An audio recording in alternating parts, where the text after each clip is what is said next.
안녕하세요. 저는 아들 결혼 준비하느라 바쁜 생활을 보내고 있는 40대 중후반의 여자입니다.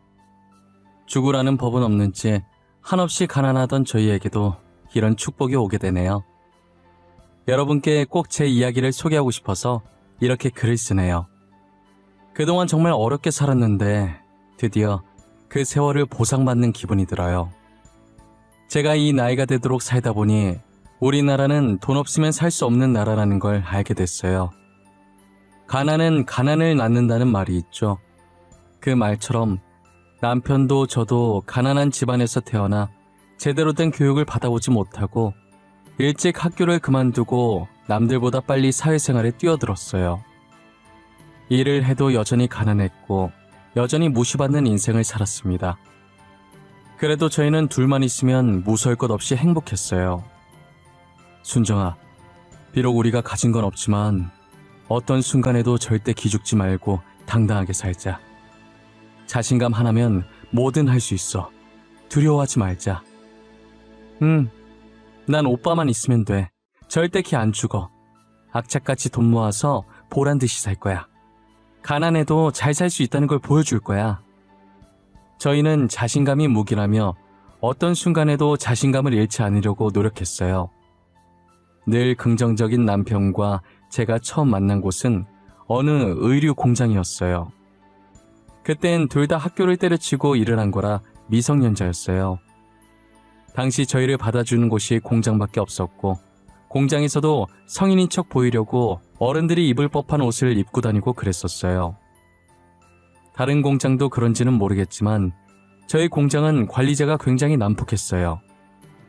굳이 화 안 내도 되는 일에도 화를 내며 저희에게 스트레스를 푸는 것 같았어요. 남편과 저는 둘 다 같은 처지라 공장 주인이 난폭하게 굴 때마다 서로에게 의지하며 위로해주는 사이가 되었습니다. 2년 동안 함께 붙어서 일하는 시간이 많아지다가 정이 들어버려서 결혼까지 하게 된 거죠. 공장 사람들은 처음 저희가 공장에 들어왔을 때 성인이 아니라는 걸 진작에 눈치를 채고 있었는데 가엾고 불쌍해서 쉬쉬해줬더라고요. 당연히 윗사람들도 알았지만 당장 공장에 일할 사람이 없으니 모르는 척 눈 감아주고 저희를 뽑은 것이었어요. 그런데 저희가 서로 결혼하겠다고 말하자 직원들은 수군대기 바빴어요. 어린 것들이 발랑 까져가지고 분명히 임신해서 결혼했을 거야. 하라는 일은 안 하고 그런 짓거리를. 에휴. 얌전하게 생긴 것들이 왜 그랬대? 여기 사람은 생긴 걸로 판단하면 안 돼. 얌전한 고양이가 부뚜막이 먼저 올라간다는 말도 몰라. 안 그렇게 생긴 애들이 할 건 다 하고 다닌다니까. 말세야 말세. 어느 순간부터 공장에선 저희에 대한 안 좋은 소문이 돌고 있더라고요. 헛소문이 늘 그렇듯 사실도 아닌 이야기들이 눈덩이처럼 부풀려져서 걷잡을 수가 없었어요. 어차피 사실이 아니니 저희가 무시하면 괜찮을 줄 알았어요. 괜히 저희가 아니라고 부정해봤자 저희 말에도 사리부터 전달될 거고 그러면 이를 더 키우는 꼴만 될 것 같아서 어떠한 말도 하지 않고 가만히 일만 했어요. 하지만 소문은 잠잠해질 기미가 보이지 않았습니다. 그들은 저희가 가만히 있으면 언제까지 가만히 있나 볼 심산인지 계속해서 거짓 뉴스들을 퍼나르기 시작했어요. 결국에 그들의 시선을 견디지 못해 오랫동안 몸을 담궜던 공장을 나와야 했죠. 무작정 나오긴 했지만 그래도 저희는 그동안 공장에 일하면서 모아둔 돈이 있었기에 당분간 먹고 살기엔 아무런 지장이 없었어요. 그렇다고 저희가 가만히 있는 사람이 아니니 얼른 일자리를 구해서 나갔어요. 여보, 나 건별로 주는 아르바이트긴 하지만 피자 가게에서 배달 일 하기로 했어. 진짜야? 정말 잘됐다. 나도 방금 식당에서 연락 왔는데 내일부터 출근하래. 공장에서 일할 때보단 벌이가 적지만 그래도 열심히 하자. 이 돈도 못 벌어서 굶는 사람들 있는데 감사하다 생각하고 해야지. 그래야지. 당신 오토바이 탈 때는 항상 조심하고, 알겠지? 알겠네요. 걱정하지 마. 조심, 또 조심할게. 저희는 다행히 아르바이트를 금방 구했고 저는 식당 일을 했고 남편은 배달 일을 시작했어요. 1년 정도 일했을 때 제가 임신을 하게 된 거예요. 남편은 임신했다는 말에 저보고 쉬라고 했지만 제가 쉬면 생활비가 확 줄어서 만삭 때까지 일하겠다고 고집을 부렸어요. 제 고집을 꺾을 수 없었던 남편은 할 수 없이 그렇게 하라고 하더라고요. 그래도 식당 사장님이 되게 좋으신 분이라 만삭인 몸으로 일해도 힘들지 않았어요. 출산 코앞에 두고 몸조리 할 때까지만 일을 쉬겠다고 하기엔 염치가 없어서 아예 그만두려고 하니 사장님은 출산하고 오라고 제 자리는 비워두시겠다고 하시더라고요. 저는 사장님의 배려로 잠시 일을 쉬고 아들을 낳았어요. 이제 2사람이 아닌 3사람이 되어 아들에게도 들어갈 돈이 있기에 몸조리 끝나자마자 더 열심히 일을 했어요. 아들이 어느 정도 커서 말도 쫑알쫑알 잘할 때쯤 오토바이 사고 뉴스가 많이 보이더라고요. 그런 뉴스를 볼 때면 자연스럽게 오토바이 타고 일하는 남편이 떠올랐고 항상 걱정됐어요. 제가 걱정할 때마다 남편은 괜찮다고 저를 안심시켰어요. 10년 뒤에도 변함없이 남편을 걱정했고 남편은 제게 웃어 보였죠. 당신 알지? 늘 오토바이 조심? 매일 들어서 귀에 닦지 않겠어. 항상 조심해서 타고 있으니까 걱정하지 마. 나 배달 무사고 10년 차야. 왜 이래? 당신도 무거운 거 들다가 허리 다치지 말고 조심해. 나야 뭐 힘든 일 사장님이 다 하셔서 괜찮아. 여튼 오토바이 항상 조심해. 알겠지? 알겠네요. 갔다 올게. 당신도 잘 갔다 오고. 저는 그게 남편의 마지막 출근일 줄은 꿈에도 몰랐어요. 만약 남편의 마지막 출근일 줄 알았다면 가지 말라고 말렸을 거예요. 그날 출근하는 남편을 보내고 저도 식당으로 출근을 했어요. 손님이 가고 난 자리를 닦으면서 빗소리가 들리길래 창밖을 바라봤어요. 그날따라 비가 억수같이 쏟아졌고 오토바이 타고 다닐 남편이 생각나더라고요. 조금 불안했지만 조심한다는 남편의 말을 믿고 힘내서 일했습니다. 설마 사고가 날까 싶었던 거죠. 그러다 시간을 봤는데 저녁 6시더라고요. 저는 아직도 그날의 기억이 어제 일처럼 선명하게 기억나요. 당시 남편은 휴대전화가 있었는데 저는 휴대전화를 들고 있지 않았어요. 항상 필요한 게 있으면 남편은 저희 가게로 전화를 했었어요. 그날 손님이 많아서 제가 음식을 나르느라 가게에 온 전화를 사장님께서 받으셨어요. 전화를 받던 사장님은 사색이 되더니 급히 저를 찾더라고요. 제가 반찬을 놓다가 쳐다보니 다급하게 손짓을 하시는 거예요. 영문도 모르고 사장님 쪽으로 다가갔더니 사장님이 들고 있던 수화기를 제게 내미셨어요. 빨리 전화를 받아봐야 할 것 같다면서요. 사장님 표정을 보니 불안한 마음이 덮쳐왔습니다. 김순정 씨 맞으신가요? 여기 땡땡병원인데요. 지금 남편분께서 오토바이 사고 나서 많이 다치셨어요. 보호자분이 빨리 와주셔서 수술 동의서를 좀 써주셔야 해요. 10년 동안 무사고라고 자신만만해하던 남편의 얼굴이 떠오르면서 평생 함께할 내 남편이 죽을까봐 너무 무서웠습니다. 사장님도 가게 걱정하지 말고 가보라면서 덜덜 떨고 있는 제 손에 택시비를 고이 쥐어주셨죠. 저는 믿기지가 않아서 멍한 상태로 택시를 탔고 기사님께 병원에 빨리 가달라는 말만 반복했어요. 응급실에 도착하니 사람이 무척이나 많았고 입구 쪽에 간호사 여러 붙어있는 침대가 보였습니다. 제발 저 침대에 누워있는 게 남편이 아니길 기대했는데 남자의 얼굴을 확인하니 남편이었어요. 간호사는 남편 몸에 조그마한 기계를 여기저기 붙이고 있더군요. 그 순간 심장이 멎고 말았고 삐 거리는 소리가 제 귀를 찔렀습니다. 재빨리 응급실 의사가 제세동기로 응급처리를 해준 덕분에 심장은 다시 뛰기 시작했어요. 간호사는 저를 보더니 보호자분 맞으세요? 빨리 여기 수술 동의서 작성해 주세요. 라고 말했습니다. 제가 서명하자마자 남편의 침대는 빠르게 수술실로 들어갔죠. 6시간이 지났고 저는 수술이 끝나기만을 기다렸습니다. 수술실에서 의사가 나오더니 수술은 잘 마쳤지만 의식이 돌아올지는 기다려봐야 한다며 무거운 표정을 보이셨어요. 남편은 중환자실에 들어갔고 그제서야 긴장이 풀려 바닥에 주저앉고 말았어요. 다행이라고 해야 될까요? 오토바이를 몰던 남편이 언젠가 다칠 줄 알고 돈을 열심히 모아놓았던 탓에 입원할 돈은 있었습니다. 보험도 꼬박꼬박 들어놨고요. 먹고 입는 걸 아껴서 월급의 대부분을 저축해놓길 다행이다 싶었습니다.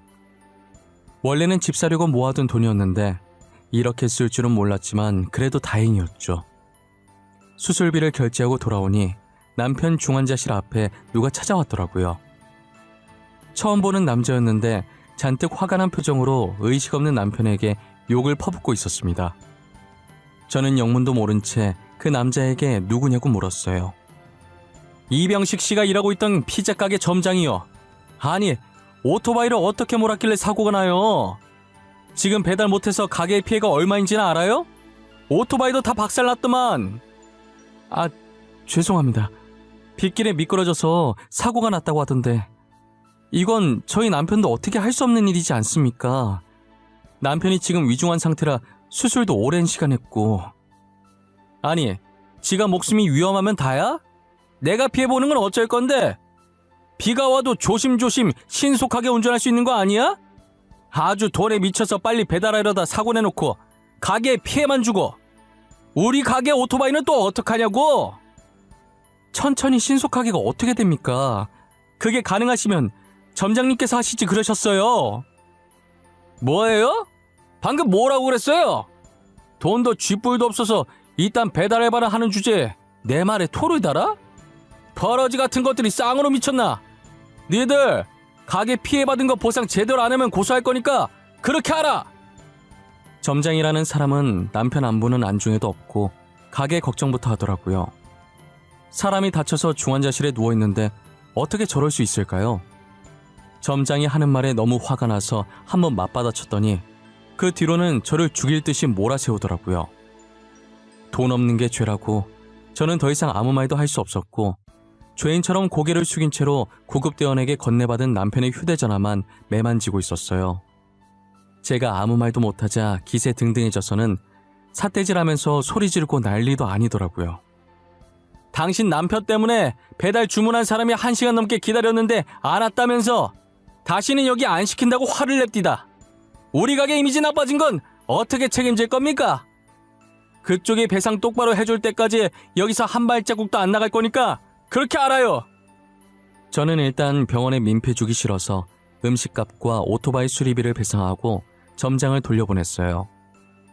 점장이 간 뒤로 조용해진 복도에 혼자 남겨지니 한숨밖에 안 나오더라고요. 지금 제 신세가 너무나도 처량했고 그동안 저런 점장 밑에서 일했을 남편이 딱했어요. 저는 누워있는 남편의 손을 한번 잡아본 뒤 중환자실을 다시 나왔어요. 그리고 복도에 있는 의자에 앉아 남편의 휴대전화를 열어서 확인해봤어요. 사진첩에 들어가 보니 자신 사진은 하나도 없었고 저와 아들 사진만 가득하더라고요. 눈물이 나려는 걸 꾹 참으며 사진들을 보고 있었어요. 그렇게 사진을 계속 넘겨보다 영상 하나가 나오는 거예요. 재생 버튼을 눌러봤더니 남편에게 윽박지르는 점장의 목소리였습니다. 방금 배상하라고 난동 부리던 그 남자의 얼굴도 보였죠. 남편은 그동안 자신이 당했던 수모들을 전부 녹화하고 있었어요. 영상을 옆으로 넘기니 한두 개가 아니었어요. 늘 웃음을 잃지 않았던 남편인지라 이런 수모를 당하고 있었을 줄은 몰랐어요. 여보, 내가 당신 대신 꼭 복수해줄게. 그 인간 밖에 못 돌아다니게 만들어줄게. 영상을 본 순간부터 눈물이 멈추지 않았고 물수건을 들고 와 남편 몸을 닦아주면서 언젠간 그 점장한테 복수를 하리라 마음먹었어요. 저는 언제까지나 이렇게 가만히 손 놓고 모아둔 돈을 계속 쓸 수가 없어서 다시 식당 일을 했어요. 왜 벌써 나왔어? 며칠 더 쉬어도 되는데. 아니에요. 제가 어디 쉴 형편인가요? 이제 남편도 저렇게 됐는데 저라도 일을 해야죠. 그래야 병원비 내고 아들도 키우고 하죠. 사장님은 왜 벌써 왔냐고 더 쉬어도 된다고 하셨지만 저는 쉴 형편이 아니었어요. 그래도 사장님이 여자분이라 저를 이해해 주시고 잘 챙겨주셔서 힘들지 않았어요. 가끔 부업으로 인형 눈 붙이기도 하고 예전처럼 돈 되는 일이라면 다 했던 것 같아요. 그렇게 바쁜 하루하루를 보내니 금방 한 달이 지나갔고 식당에서 월급을 받는 날이 돌아온 거예요. 집으로 돌아와 받은 월급을 확인해 보니 평소 받던 월급보다 3배 많이 들어있더라고요. 저는 사장님이 잘못 넣으신 건가 싶어서 다음날 출근할 때 돈을 그대로 다시 들고 갔어요. 사장님, 어제 월급을 받았는데 사장님께서 잘못 주신 것 같아서요. 잘못 준 거 아닌데 순정씨 월급 맞아. 얼마 안 되는 돈이긴 한데 남편 병원비에 보태. 사장님, 제가 어떻게 이 돈을 받아요? 일 열심히 하는 직원한테 사장이 주는 보너스라고 생각해. 이것밖에 못해줘서 너무 미안해. 혹시라도 도움 필요하면 언제든지 말하고. 사장님은 평소에도 일 잘하고 성실하다며 저를 많이 아끼셨어요. 10년 넘게 일하면서 아파도 아픈 내색 안 하고 하루도 쉰 적이 없었거든요. 제가 계속 고마워하자 그렇게 고마우면 앞으로도 계속 자기랑 같이 일해달라고 부탁하셨어요. 저는 그 부탁이면 100번이고 들어줄 수 있다고 죽는 그날까지 사장님과 같이 일하겠다고 했어요. 그러다 한 번은 사장님께서 저를 따로 부르시는 거예요. 제게 할 말이 있다면서 부르시더니 다른 일자리를 추천해 주시더라고요. 순정씨, 식당 일 말고 다른 일 안 해볼래? 여기보다 월급도 많고 하는 일도 별로 없어. 뭐 하는 곳이길래 하는 일도 없는데 여기보다 월급이 많아요? 우리 남편이 회사를 하나 운영하고 있거든. 그런데 비서 자리 하나가 빈다고 하더라고. 가서 딱히 할 일은 없고 그냥 남편 스케줄 체크해주고 오전에 커피 한 잔만 타주면 돼. 저는 비서 일을 해본 적이 없는데 제가 잘할 수 있을까요? 그럼 원래 남편이 혼자서 스케줄 다 챙겼었는데 회사가 커지다 보니까 이제 혼자 하는 건 힘든가 보더라고. 진짜 간단한 일이야. 편하게 돈 벌 수 있는 기회라니까. 사장님 감사합니다. 꼭 연락드려서 해볼게요. 마땅히 하는 일도 없이 월급이 식당 일했던 것보다 많다는데 굳이 마다할 이유가 없었어요. 저는 그렇게 사장님의 남편 회사에서 일을 하기 시작했어요. 지금 다니는 회사 대표님도 부부 아니랄까봐 식당 사장님처럼 다정하시고 저를 잘 챙겨주시더라고요. 순정씨, 첫 출근인데 힘들진 않았어요? 아직은 뭐가 뭔지 잘 모르겠죠? 걱정해주셔서 감사해요. 제가 빨리 배워서 회사에 도움이 되어야 될 텐데. 직원분들도 다 착하셔서 적응 빨리 할 수 있을 것 같아요. 다행이네요. 안 그래도 저희 집사람이 순정씨 걱정 많이 하더라고요. 원래 비서 굳이 필요 없는데 집사람이 하도 부탁을 해서 순정씨 비서를 입사시킨 거거든요. 아, 사장님이요? 그러셨구나. 전혀 몰랐어요. 아참, 이거 집사람이 말하지 말라고 했는데 우리 집사람한테는 모르는 척 하세요. 제가 말했다는 거 알면 우리 마누라 또 난리 납니다. 오늘 너무 수고하셨고 저희는 내일 또 봅시다. 알고 보니 비서 자리 굳이 필요 없는 것이었는데 식당 사장님께서 부탁해서 만든 자리였어요. 저를 신경 써주신 식당 사장님도 사장님 부탁 흔쾌히 들어주신 대표님도 너무 감사했어요. 언제가 됐든 기회가 된다면 이 은혜를 꼭 갚아야겠다는 생각을 하면서 일해왔습니다. 대표님 비서로 일한 지도 4개월 정도 지났을 때 퇴근을 하고 여느 때처럼 식당으로 향했어요. 제가 퇴근하고 별일 없으면 종종 식당에 가서 사장님을 도와주곤 했거든요. 그날도 평소처럼 식당 문을 열고 들어갔는데 사장님이 보이질 않는 거예요. 잠시 화장실이라도 갔나 싶어서 행주를 찾으러 주방 쪽으로 들어왔는데 주방 바닥에 사장님이 쓰러져 계시더라고요. 저는 급하게 구급차를 불러서 사장님을 병원으로 모시고 갔어요. 다행히 제가 빨리 발견했는지 골든타임 안에 응급실에 도착했어요. 저희 사장님 좀 살려주세요. 도대체 왜 쓰러지신 거예요? 깨어나시긴 하는 거죠? 네, 선생님. 일단 진정하시고요. 저혈압으로 잠시 기절하신 것 같아요. 그래도 빨리 발견하셔서 다행이에요. 조금이라도 늦게 발견했으면 진짜 큰일 날 뻔했어요. 생명의 은인이세요. 사장님이 갑자기 쓰러지신 건 기립성 저혈압 때문이었고 제가 조금만 늦게 발견했으면 심장에 무리가 가서 사망했을 수도 있다고 하셨어요. 뒤늦게 제 전화를 받고 온 대표님은 저를 보자마자 고맙다고 연신 고개를 숙였어요. 너무 고마워요, 순정씨. 순정씨 없었으면 진짜 어쩔 뻔했어요. 우리 아내가 한 번씩 어지럽다고 한 걸 내가 귀담아 들었어야 했는데 너무 안일했네요, 제가. 아니에요. 그래도 제가 가게 들릴 때라서 사장님이 운이 좋으셨어요. 그동안 두 분이 제게 얼마나 잘해주셨는데요. 저도 도움이 되어드리고 싶었는데 이렇게 될 줄은 몰랐네요. 오히려 제가 두 분께 은혜를 갚는 거예요. 저는 정말 바라는 거 없어요. 순정씨, 그래도 이건 그냥 넘어갈 수가 없어요. 언제든 저희가 은혜를 꼭 갚을 수 있게 해주세요.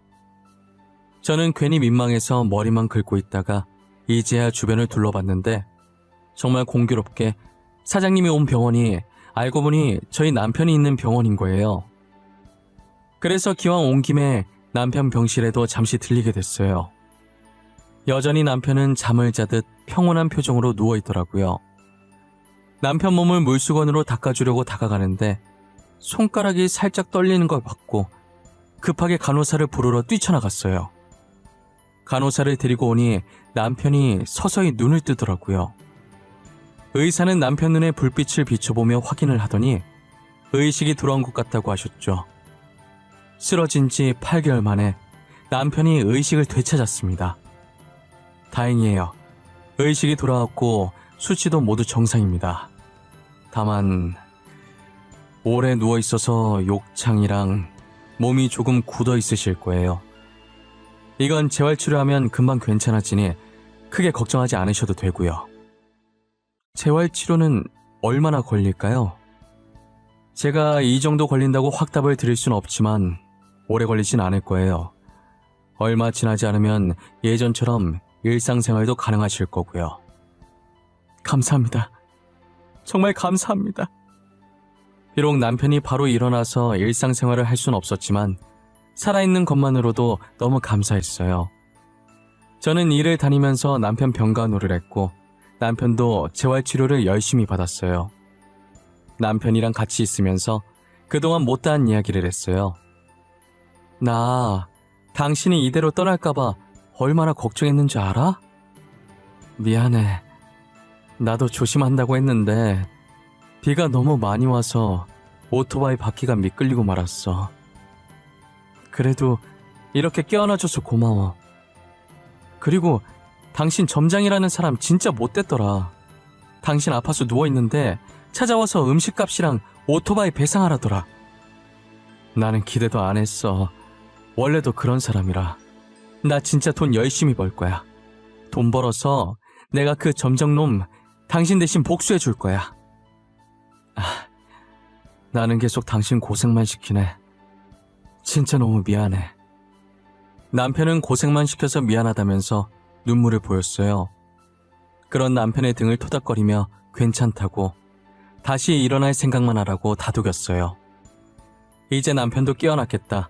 복수의 칼날만 갈며 전보다 더 열심히 일을 했어요. 하루라도 빨리 그 피자 가게 점장한테 복수해주고 싶었거든요. 제가 눈에 도끼를 품고 일을 하니 사장님이 궁금했었나 봐요. 한 번은 제게 왜 이렇게까지 돈을 벌려고 하냐고 물어보시더라고요. 순정씨 이제 남편도 깨어났는데 왜 이렇게까지 돈을 벌려고 하는 거야? 복수해줄 사람이 있어요. 저 돈 많이 벌어서 짓밟아줘야 할 사람이 있어요. 무슨 일이 있었길래 착해 빠진 순정씨가 이렇게 바짝 약이 올라 있을까? 사실 저희 남편 사고 났을 때 남편이 일하던 피자 가게 점장이 찾아왔었거든요. 그런데 남편 안부 묻기는커녕 가게 손해 입었다고 피자 값이랑 오토바이 값 배상하라고 하더라고요. 뭐? 무슨 그런 몰상식한 사람이 다 있어. 하도 땡깡 부리길래 배상해줬죠. 그런데 생각하면 할수록 너무 괘씸한 거예요. 얼마나 직원들을 못살게 굴었던지 남편 휴대전화에도 증거 영상들이 많더라고요. 저는 사장님께 그동안 남편이 점장에게 당했던 수모를 말하면서 남편 휴대전화에 있던 영상들을 보여줬어요. 괘씸해서 참을 수가 없어요. 돈 왕창 벌어서 복수해주고 싶어요. 그런 일이 있었는데 왜 나한테 말을 안 했어? 진작에 말을 하지. 내가 도와줄게. 순정 씨는 아무것도 할 것 없고 이 영상만 나한테 보내주기만 해. 당시엔 사장님께서 무슨 뜻으로 말한 건지 몰랐다가 며칠 뒤에 그 말의 뜻을 알게 되었습니다. 사장님은 SNS에 땡땡 지점 피자 가게의 갑질이라며 남편이 모아뒀던 영상을 전부 올려버리셨어요. 저는 가난해서 휴대전화조차 없었고 그러니 당연하게 SNS 자체를 할 줄 몰랐죠. 하지만 사장님은 저와 달리 컴퓨터도 정말 능숙하게 잘하셔서 금세 영상을 편집해서 올려주셨어요. SNS 하나만 가지고도 그 점장이 갑질한 것을 많은 사람들이 볼 수 있도록 했더라고요. 영상은 순식간에 여러 커뮤니티에 퍼지게 되었고 해당 지점 고객센터에 문의가 빗발하면서 결국 그 지점은 폐업을 하게 되었어요. 하지만 그 피자 가게는 전국 각지에 전부 있는 체인점이라서 그 사람은 일개 점장에 불과했기 때문에 죄 없는 다른 지점까지 피해를 입게 된 거예요. 피자 본점에서는 저희의 폭로로 인해 매출에 상당한 영향을 미쳤고 이에 대해 저희를 상대로 억대 소송을 제기했어요. 대표님은 억대 소송을 당했다는 걸 알고 본인 회사에 소속된 변호사를 제게 소개해 주셨어요. 순정씨, 피자 본점에서 억대 소송 걸었다면서요? 진짜 웃기네. 방귀 낀 놈이 성낸 나더니 자기가 직원 관리 못 해놓고 누구한테 덮어 씌우려고. 제가 주변에 물어보니까 소송은 돈 많은 사람들이 무조건 이긴다고 하더라고요. 변호사 선임비도 어마무시하게 들 텐데 걱정이에요. 그런 걱정은 하지 마세요. 저희 회사에 소속된 변호사가 있으니까요. 저희 직원 위험에 처했는데 저희가 나서줘야 하지 않겠어요? 그렇게 변호사와 함께 그 지점의 갑질을 증거로 상소했고 상소심에서 잘못이 없다는 것을 인정받아 억대 소송은 다행히 기각되었어요. 저는 억대 소송이 일단락되고 더 이상 그 피자 가게와 엮이고 싶지 않아 아예 신경을 끄고 있었어요. 나중에 사장님께 들은 얘기인데 다른 지점의 피자점까지 갑질이 터지면서 해당 피자 매장에 사람들이 불매운동을 하기 시작해 가게가 망했다고 하더라고요. 본사고 지점들이고 애초에 그런 사람들만 뭉쳐있다가 망했다는 생각에 통쾌했어요. 지나가다가 우연이라도 그 피자점 사람들이랑은 마주치고 싶지 않았어요. 저 일도 벌써 2년 전 이야기고 지금은 아무것도 신경 쓰지 않고 아들만 잘 키우자는 생각으로 살고 있어요. 남편도 재활치료 끝내고 퇴원해서 지금은 대표님 기사로 일하고 있어요. 저나 남편이나 항상 저희를 신경 써주신 게 감사해서 평생 두 분을 보좌하기로 했어요. 이제 저희 아들이 곧 고등학생이 되는데 사장님 부부도 고등학생 외동딸이 있더라고요. 저희 아들보다 1살 많았는데 사장님 부부는 저희 아들을 사윗감으로 미리 점 찍어 두셨었나 봐요. 둘이 결혼했으면 좋겠다고 아들을 소개해달라고 하시더라고요. 순정씨, 우리 딸 알지? 전에 봤지 않나? 순정씨 아들도 우리 딸 봤을 텐데 전에 둘이 같은 날에 우리 식당으로 하교한 날 있잖아. 아, 네네. 기억났어요. 아니, 나는 순정씨 아들이 참 마음에 들더라고. 순정씨도 우리 딸 마음에 들면 둘이 결혼시켰으면 좋겠는데 말이야. 네? 결혼이요? 저희 아들 이제 고등학생 되고 사장님 따님도 아직 학생인데 무슨 결혼이에요. 사장님도 참. 누가 지금 시키지? 성인 돼서 결혼시키자는 말이지. 오늘 집에 가서 아들한테 1살 연상 어떠냐고 물어봐. 아니 사장님, 그걸 둘째치고 아들 결혼시키려면 신혼집 해줘야 하는데 저희 부부가 가진 게 없어요. 당장 저희 집도 변변치 않은데. 그건 걱정하지 마. 목숨을 빚졌는데 내가 그 정도도 못하겠어? 혼수는 전부 우리 부부가 해올 거야. 순정씨 아들은 진짜 몸만 오면 돼. 사장님은 저희 아들이 마음에 드셨는지 몸만 오면 된다고 저를 꼬드기시더라고요. 저는 사돈이 사장님 부부라면 두말할 것도 없이 좋았지만 아들 의견이 제일 중요했어요. 아들 마음이 어떨지 모르니 일단 이 이야기는 사장님과 저 사이에 비밀로 하기로 했어요. 그 사이 저희 아들은 공부를 열심히 해서 단번에 의대에 입학하게 되었고, 어쩌다 보니 사장님 딸과 엮여서 지금은 좋은 인연으로 결혼 준비를 하고 있어요. 저도 상견례 할 때 알게 된 건데, 아들이 사실 사장님 딸을 처음 봤을 때부터 좋아했었다는 거예요. 그런데 숫기가 없어서 마음을 제대로 표현하지 못했었다고 하더라고요. 반면 사장님 딸도 저희 아들을 마음에 들어했고, 저희 아들과는 반대로 뭐든 적극적으로 하는 성격이라 사장님 딸이 먼저 대시를 했다고 들었어요. 만나게 될 인연은 다 만나게 된다고 고등학생 이후로 마주친 적 없다가 꽈팅을 통해서 다시 만나게 됐대요. 둘 다 꽈팅에 관심 없었는데 이상하게 그날따라 가고 싶어서 나갔다가 마주친 거죠. 저희 아들은 이제 본과생 2학년이고 사장님 딸은 올해 초에 졸업해서 직장을 다니고 있어요. 아직 저희 아들이 학생이라 결혼은 이른 것 같았는데 어차피 둘이 결혼시킬 거 아니냐고 나중에 하나 지금 하나 똑같다길래 이번 연도 끝나기 전에 결혼식을 추진하기로 했어요. 요즘은 아들 결혼 준비하면서 정말 행복한 하루하루를 보내고 있어요. 이미 지난 날은 다 잊고 앞으로 있을 행복한 일들만 생각하고 살려고요. 과거에 계속 살아봤자 스트레스 받기밖에 더 하겠어요. 부디 저희 아들만큼은 저희 같은 일 겪지 않고 행복하게 살았으면 좋겠네요.